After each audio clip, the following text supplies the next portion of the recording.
السلام علیکم ورحمۃ اللہ وبرکاتہ۔ الحمد للہ رب العالمین والصلاة والسلام على رسوله الكريم اما بعد، فقال الله تبارك وتعالى في القرآن المجيد والفرقان الحميد: فأعوذ بالله من الشيطان الرجيم، بسم الله الرحمن الرحيم، قل هل يستوي الذين يعلمون والذين لا يعلمون۔ صدر محترم اور معزز سامعات، عنوان تقریر ہے دینی و عصری تعلیم کی تقسیم کا وبال۔ معزز سامعات، اسلام دینی اور دنیاوی تعلیم کی وحدت کا علمبردار ہے۔ دنیاوی زندگی کے مسائل کو حل کرنے کے لیے ہی دین بھیجا جاتا ہے۔ نبوت اور رسالت کی رہنمائی کے بغیر زندگی کے مسائل سلجھنے کے بجائے الجھ جاتے ہیں۔ معزز سامعات، اسلام دنیاوی تعلیم حاصل کرنے کے لیے نہیں روکتا، بشرطے کہ اسلامی حدود کے خلاف نہ ہو۔ لیکن آج مسلمان دینی و دنیاوی تعلیم میں تفریق کرنے لگے ہیں، جس کی وجہ سے مسلمانوں کے ہاتھ سے علم کی رسی نکلتی چلی جا رہی ہے، اور یورپی اقوام نے علم کے میدان میں اپنے قدم جمانے شروع کر دیے ہیں، جس کا نقشہ کھینچتے ہوئے علامہ اقبال رحمہ اللہ کہتے ہیں: مگر وہ علم کے موتی کتابیں اپنے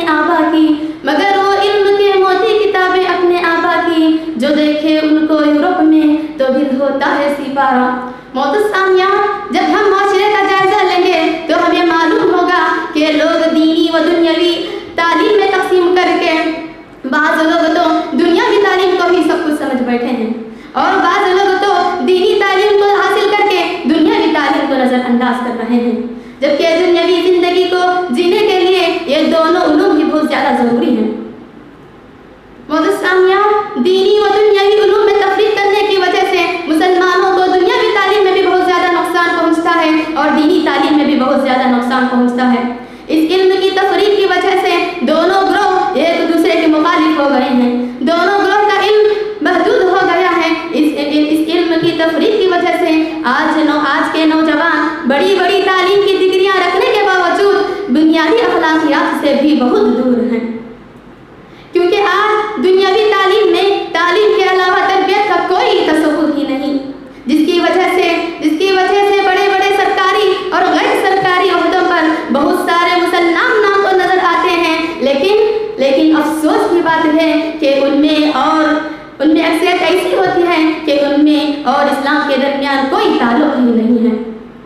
معزز سامعات، آج دین علم نہ رہنے اور دنیاوی تعلیم کو سب کچھ سمجھ لینے کی وجہ سے آج کے نوجوان تعلیم حاصل کرنے کے نام پر غلط تعلقات قائم کر رہی ہیں۔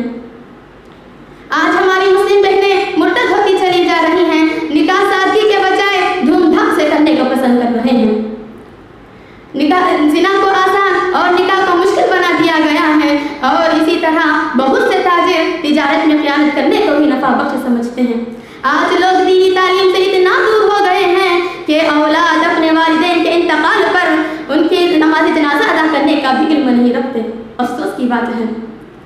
معزز سامعات، اسی طرح معاشرے کا ایک دوسرا فرقہ دینی تعلیم میں تو ماشاءاللہ بڑے آگے نظر آتے ہیں، لیکن افسوس کی بات ہے کہ وہ دنیاوی تعلیم میں بہت پیچھے نظر آتے ہیں، جس کی وجہ سے لوگوں میں ان کی اہمیت گھٹتی چلی جا رہی ہے، اور وہ اپنے مقصد یعنی دعوت و تبلیغ کے میدان میں بہت پیچھے نظر آ رہے ہیں۔ تعلیم کے اوراق میں ہمیں ایسے لوگوں کا بھی تذکرہ ملتا ہے جو دینی تعلیم کے ساتھ ساتھ دنیاوی تعلیم کو بھی بہت زیادہ ترجیح دیتے ہیں۔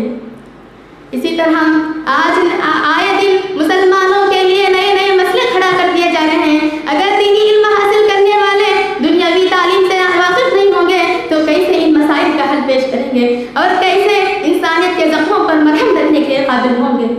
معزز سامعات، انسان کے اندر دینی تعلیم کے متعلق کم سے کم اتنا علم ہونا چاہیے کہ ان کے والدین انتقال ہونے کے وقت وہ خود اپنے والدین کی نماز جنازہ ادا کریں، اور عورتوں کو چاہیے کہ وہ اپنی خصوصی معلومات تو ضرور رکھیں، اور اسی طرح دنیاوی تعلیم کے متعلق اتنی معلومات تو ضرور ہونا چاہیے کہ وہ کسی فارم کو فلپ کرنے میں دوسروں پر بوجھ نہ بنے۔ الغرض خلاصے کلام بس یہی ہے کہ دنیاوی زندگی کو جینے کے لیے دنیاوی دینی اور دنیاوی دونوں علم بھی بہت زیادہ ضروری ہیں۔ اس علم کی اس تقسیم کا خاتمہ کیا جائے اور جو بھی فائدہ مند علم ہو، چاہے وہ دنیاوی ہو یا اخروی، اس کو حاصل کرنے کی کوشش کریں۔ دعا ہے رب العالمین سے کہ رب العالمین ہمیں زیادہ سے زیادہ نفع بخش علم حاصل کرنے کی توفیق عطا فرمائے۔ آمین۔ السلام علیکم ورحمۃ اللہ۔